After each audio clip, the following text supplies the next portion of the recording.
What up? I am back, and what better time to make another video when you're stuck in bumper to bumper traffic on Memorial Day weekend.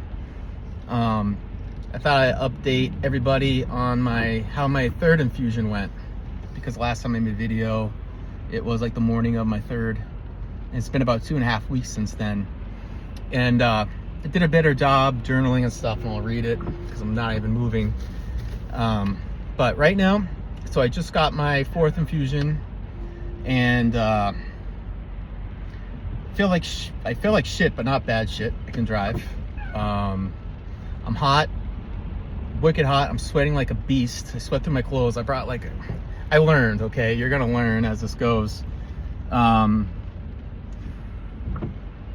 Yeah, you're gonna come up with a process. Everyone reacts different. So this is what I do. I bring in like a bunch of clothes, because I know as soon as I get infused with the irinotecan, in 10 minutes, I'm gonna sweat like a beast. And I sweat through all my clothes, and I get lightheaded, and I feel a little weak. But today wasn't that bad, because they extended my dose. Instead of doing 45 minutes to an hour and a half.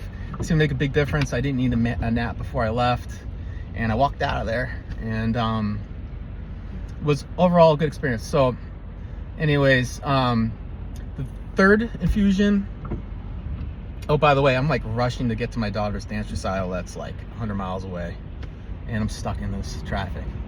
And I don't care if I gotta throw up in a bag or whatever as I'm driving. I'm not stopping, because I gotta see her dance, and it'll be a funny story in 15 years. But the third infusion went really well. You know what? I'm blessed. I gotta be really happy.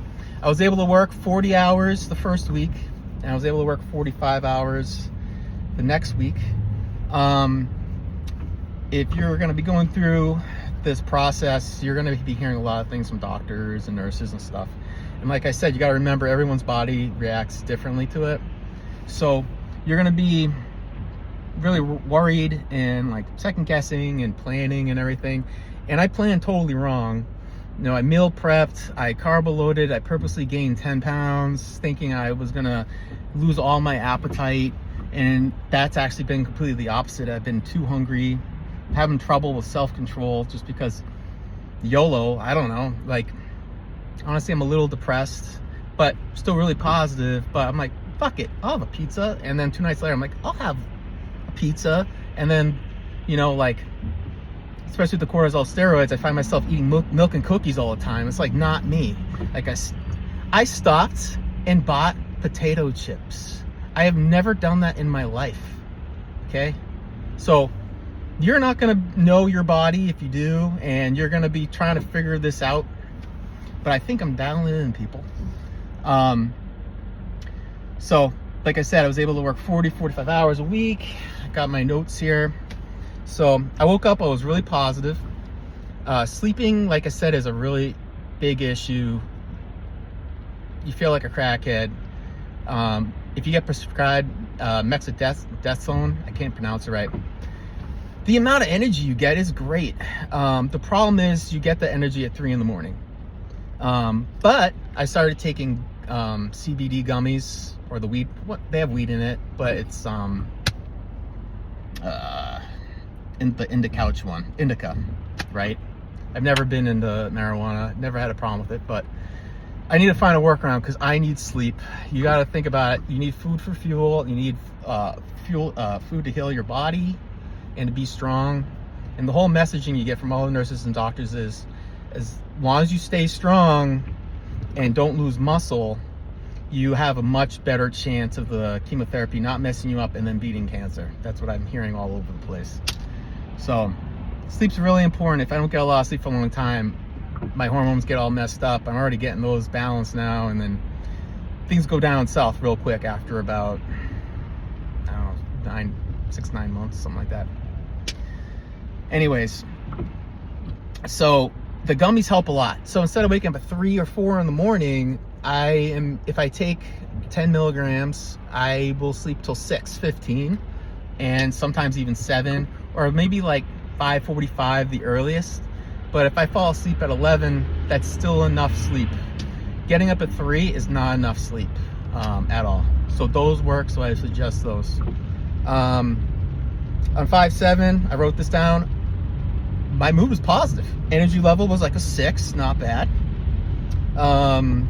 Sleep was all right. I slept till 7:15. And I worked 8 hours that next day.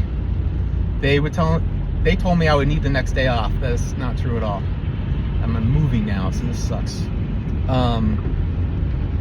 Friday, 2 days later, same thing. Felt really great.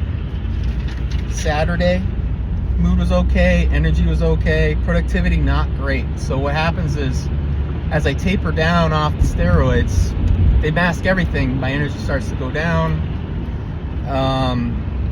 Get brain fog. Let's see here. Sunday felt really good. But here's what happens around days 6 through 9 is when the irinotecan, the side effects of the irinotecan, which is the hardest drug in your system, is when they kick in. And I notice around the 6th day, so I'll feel really good the first 6 days, and then all of a sudden it does cause, it's very inflammatory, and because it's targeting the digestional tract, it's actually can inflame your intestines. This was just explained to me today. And right in the upper quadrant right here, it reminds me of colitis. I can feel my intestine get inflamed. I can actually feel it. It's a little bigger. It's like swollen. And then I have diarrhea the color of my shirt. And it's like the first hour is like 6. I go 6 times in the morning, then I feel fine. And then an hour later, it's like kind of an emergency, but not really. It's not a going out of business sale. Everything needs to go, but it's like close, so it's manageable. But for like 4 days, like I'm kind of concerned because I need to know where our bathroom is, which isn't cool. And it's like 12 times a day. And with that you get dehydrated, so you're gonna feel like crap. You gotta remember the basic things your body needs. And you gotta remember you're getting poison put in your body and it's inflammatory. So you gotta remember to drink. If you're not a habitual drinker, water, or just putting fluids in your body, you're gonna have trouble because you're not used to it's not second nature to you. And you're gonna have to probably drink twice as much because the shit dehydrates you, and they actually want you to drink more water to flush out the chemotherapy faster. So keep that in mind. So you're gonna need electrolytes. So if you feel like shit, it might not be the chemotherapy. It might just be because you're really dehydrated and don't realize it. And dehydration, I notice, kicks in really quick. And you don't even have to be doing any activity. But besides that, what I'll do is I'll take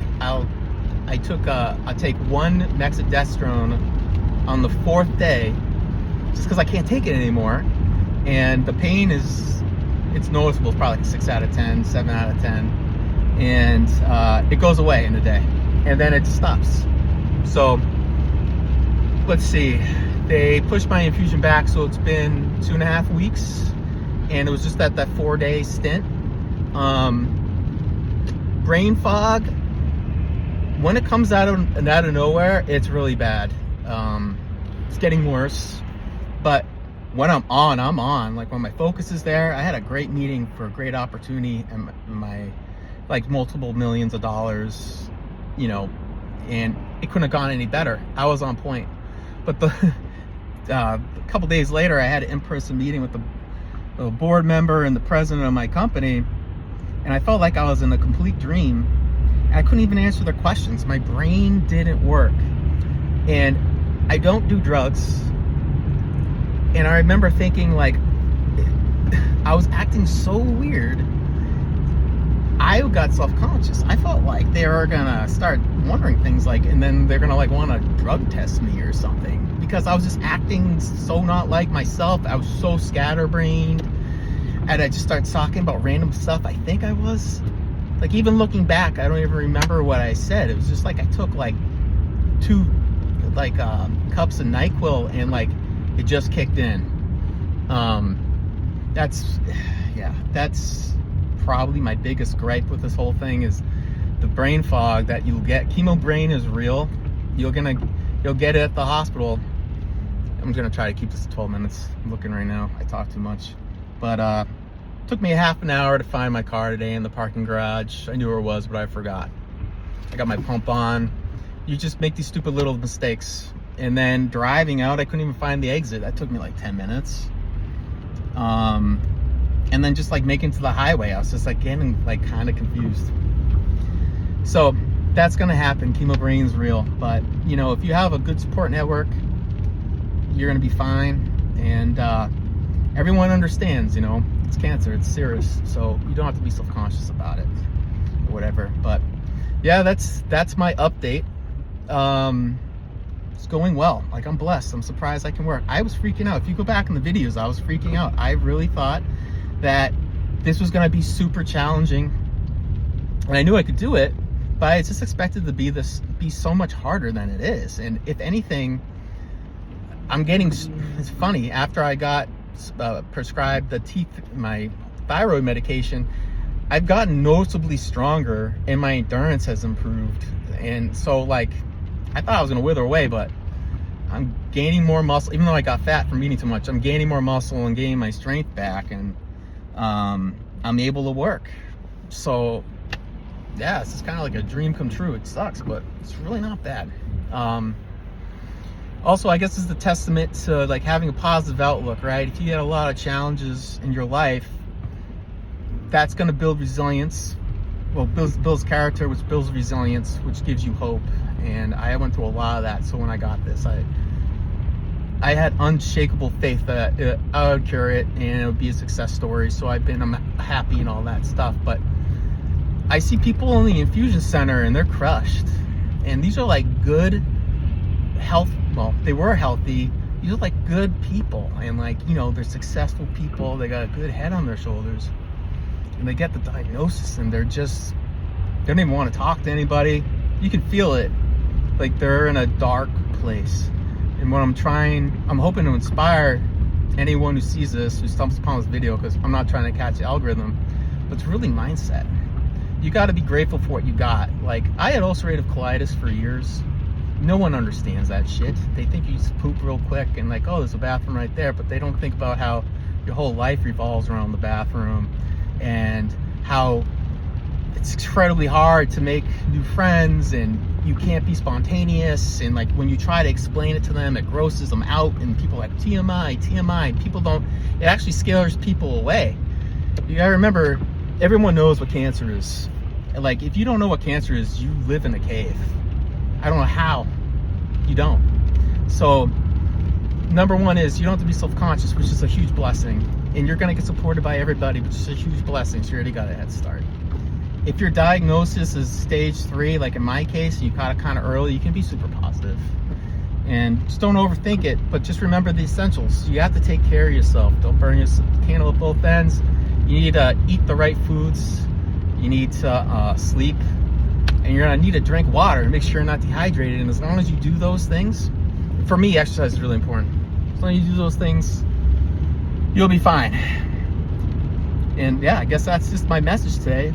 This was fun and cathartic. I hope you enjoyed it. And like and subscribe. This is your boy, Relentless Persistence, signing out. And remember, I'm gonna be so fucking positive, no one can ignore it.